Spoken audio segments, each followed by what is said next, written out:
Hello everyone, and welcome back to another episode of Hermitcraft. Behind me you can see flowers and grass popping into existence, and that's because a couple of episodes ago we built this glorious flower farm up in the sky. It was a magnificent episode where we investigated the patterns in which flowers will appear into the world, and then built a contraption up here to gather lots of those flowers so that we can make lots and lots of dyes.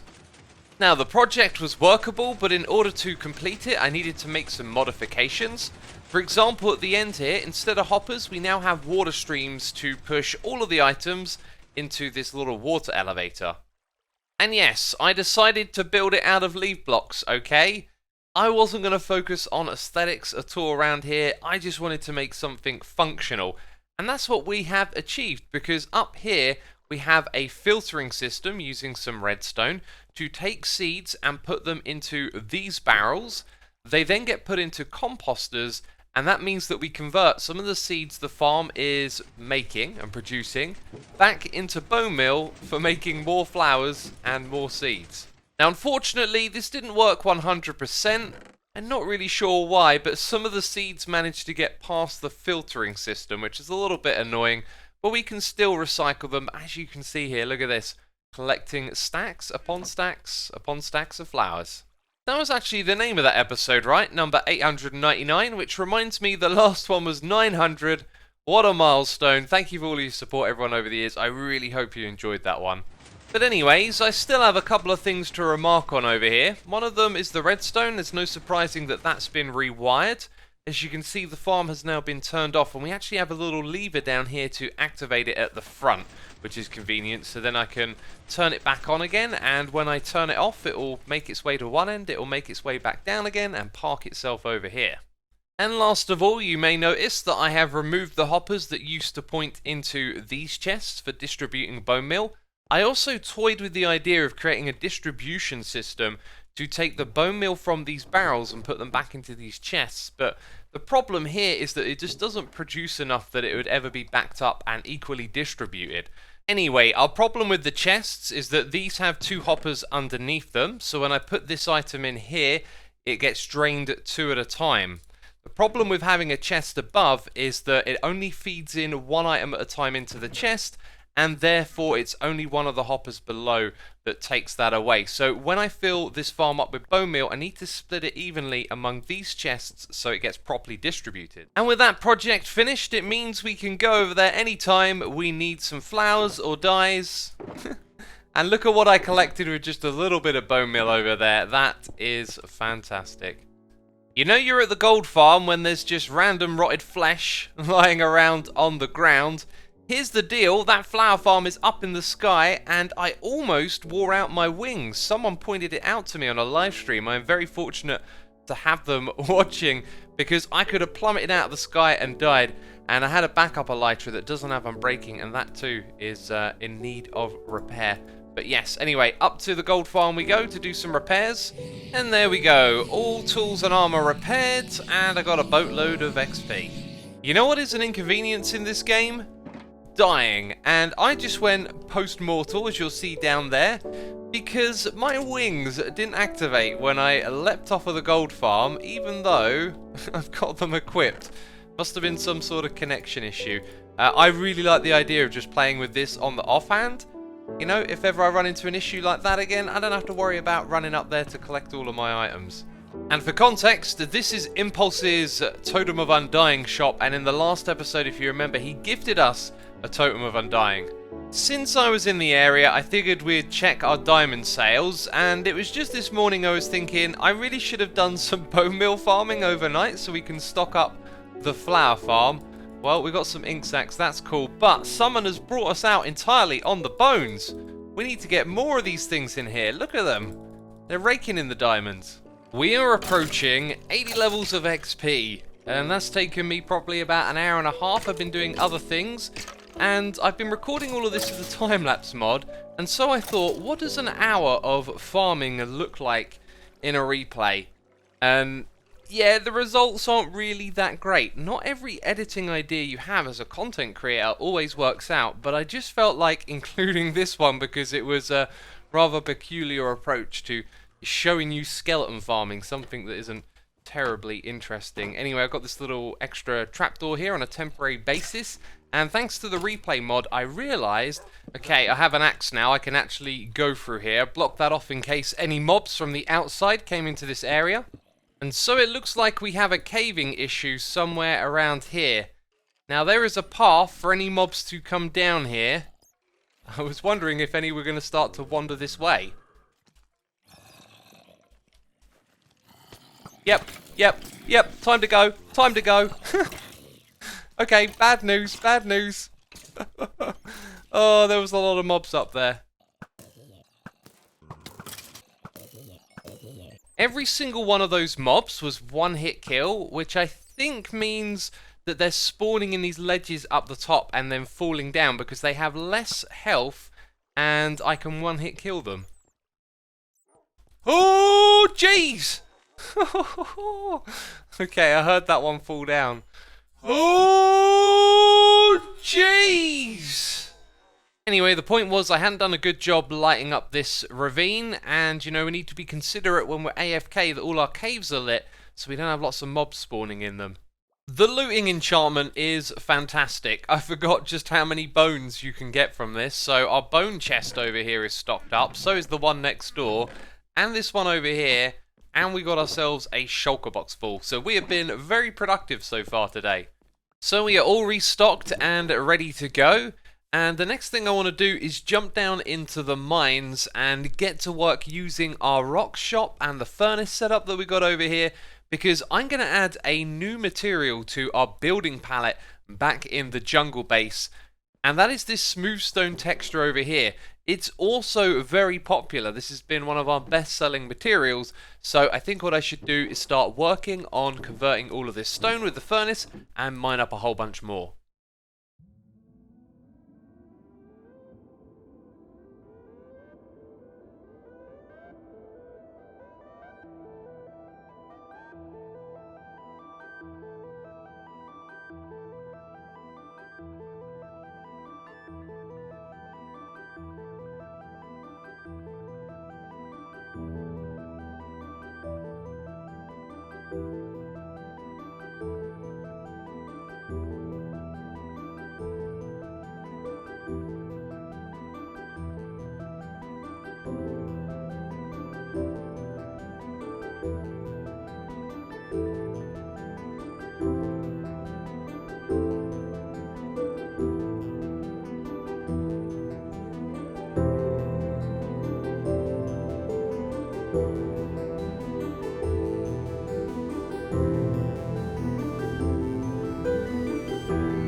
Now that was fun, and this was everything I was talking about, right? Having the immersion of the environment and the work area we set up.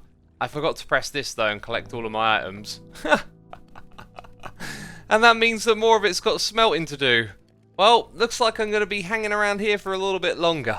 So the job is all done now, but I have some discouraging news. Very discouraging. I'm rather upset, I can't believe this. The diamond podium is completely empty. Who could have done such a thing? Who would have the cheek and the nerve to actually move the diamond blocks from their rightful resting place? Oh, look at this. That podium looks glorious, I must admit. Well, I'll be messing with you a little bit. I actually know who the culprit was, because while I was working over there in the rock shop, yeah, actually saw Doc himself in action. I guess he's probably had the same idea as me, right? To move the diamonds close to his own shop. Hey, it was good while it lasted. We brought some customers over there. They're aware of the things that I'm selling, so all is good. And you know what? This is a pretty beautiful podium right here. Better than that grey ugly thing that I built. This is glorious. This really is very pretty and beautiful. I've made more sales, my friends. While I was stocking up, someone actually came and brought us out. So I've had to put most of the supply of this back into the shop. But this is the material that we're going to introduce to the jungle. So let's head over there and start doing a little bit of building. So in the last episode, we built this tower from top to bottom in one go. And we're going to do the same thing again, okay? We're going to build another tower. It's not going to be as big and glorious as this one, and it's not even going to house a farm or anything like that. It's going to be our AFK spot for the squid farm, and it's also going to work as a stop point between the two different areas because we're going to have a landing bay at the top of it. Now this is all thanks to Mahmoud Maruki, who was inspired by the build style I proposed and expanded the palette and brought their own creativity and vision to this style. And I absolutely love what they've done with this. It's really, really inspiring, and I've got some plans to take some of the ideas that they've shared here and incorporate it in our builds. But to begin with, we're going to focus on adding in some smooth stone. And this thing is going to be rather different. It'll be quite a skeletal tower, as its purpose is to simply hold the AFK point for the squid farm at the top, which is currently somewhere around where that portal is. So we got to rip this out, and we've got to build up our smooth stone blocks. Not impressive to begin with, but you can get a sense of height. It's on top of that we're going to put our landing bay. And skeletal was the word that I used earlier. So this one really is just propping up a room at the top, and therefore this is like the concrete foundation at the heart of this thing. So the next thing to do is to put more structure around it to hold the landing bay at the top. And that has been achieved with cyan terracotta. There is like this H shape that goes through the very middle of it and then connects to these outer supporting beams. I tried to design it in a way where the shape tells the story of how it's actually holding things together. And so we needed something else in the middle here, and that is iron bars. You can see they kind of grip those smooth stone pillars together in with this frame. It works really well. I like it very much, but at the top what you're probably observing are these tongs that kind of come out the side here. Now they serve a purpose, which is to hold up the landing bay, which is this thing. Do I call it the landing bay normally? The landing bay. That sounds like what I've been calling it. And to fit that on top of here, it means the next part is going to kind of look a little bit on the ridiculous side for now, as it's just going to be a giant white box for us to stand inside of. Almost there now. I've got to say, this is going to look a lot better once we put the wall in place. But it's a wacky old tower. I love it though. Once this area gets more populated, I think something like this is going to fit in a little bit better. But this cube at the top, it feels like it needs something more. And I've been trying things in creative mode and not really getting anywhere. So we're going to kind of leave this one on an open note for if anyone wants to tweet at me or share with me like images of ideas for how to decorate the top of this. That would be amazing to make it something communal. But for now, let me get the insides finished and then we can have a final look at it. So it's really only here on the inside what's changed, and it's the classic layout we've used in the other two landing bays with the same lighting fixture up top. So now I can come over here, stand around, be safe, and farm ink sacks. That is the purpose of this little spot. But it's also like a stop-off gap between the iron farm over there and the next area along. I want these landing bays to be things that you fly from one to the other. So anyway, let's just get a look at this big old square box. If you got any ideas for how we can decorate this up and make it look more interesting, be sure to send them my way. Now the iron tower over here actually has a couple more things that need doing, although I say that I've actually done them. So we've now got an on-off switch for this farm. And the way this works is super simple. We power some redstone below that powers a piston, and when it's extended, it's powering the redstone here, turning the farm on, which is done by the villagers being able to see the pillagers. So when we retract the soul soil, it falls down and the farm is off. And I think I have plenty of iron for now, so we're going to turn this off for the time being, so it's not creating lots of golems. Also, the lighting fixture over here has been installed. We didn't get round to this in the episode that we built this tower. And over here in the chest, you're going to see something a little unusual. That's right, we got bone meal coming up here. This thing is now a bone meal farm as well. So how is that even possible, I hear you say? Well, down here at the bottom of the iron farm, where things are janky and I'm probably never going to clean it up, I've made some additions to our redstone. First of all, the contraption that sends the iron through the water stream, I've wired it up differently so the redstone signal goes across the top here and then powers the block above the dispenser. That is so that we have room down here for the redstone to not interact with this item filter. And it is filtering out, as no surprise to some of you, the poppies. They now get sent down here into a composter. That creates bone meal, and then it gets sent out into another little water stream that goes up and joins the other one. So as we're producing poppies down here, they're going to get filtered out, and they're going to end up in this composter, creating some bone meal as well. I am also now going to take the rest of these poppies and just chuck them into the system so I can get rid of all of these chests. However, we are going to leave like one chest full of poppies just in case for some reason I ever need a crazy amount of red dye. Looks like our squid farm was in action while we were building that tower, because before I emptied it out. So good to know that we built it in the right spot. And yes, I did double check all of that stuff. But now that we've wrapped up doing things in and around our base, we're going to head back over to the shopping district, as earlier today I was over there sulking a little bit. You know, our diamonds had been moved, and there's some other bad news as well over in the commercial district. No, Cowmercial district, that's the pun. Shishwami? Oh, Boralis? Hi. I'm beautiful, no matter what they say. Hi. Hey, I'm not feeling so good. Ugh. What is it, B-buddy? Look, they're all gone. All of them. No. The diamonds. They were bringing so many customers this way, and they've been pinched.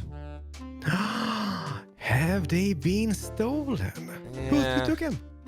I don't know, but they're back over there next to 5 goats again. And I see the goat himself on top. Oh, dude, that is the goats. It Has is. he taken them back? It gets worse. Not only are the Don't tell diamonds me. gone. No. There's concrete over there. Oh dear. No. This Who is the done work of Impulse and Tango, who I've spotted in the area. No. They've opened Have up a they? concrete shop. What's he going to do? Is he going to go in? He's checking it out. Oh, look at this. Look at this. Laggy. You try and enter the shop, and then loads of pistons start firing and your frames drop. I'm not so impressed. Come on, let's go in. I gotta be honest, a little bit fancy. It's amazing, I know. I was being mean. It's amazing. It is The competition amazing. is amazing. How are we gonna compete with this? I guess price-wise, maybe 3 diamonds per stack. We're just gonna have to make a better shop with better prices, basically. Shishwami, you know what? I'm not angry. I'm not mad. I am disappointed. Oh. Really disappointed. I had dreams, like big dreams. Oh, where am I? Hello? Where are you? What just happened? Help! I fell in a hole. Whoa!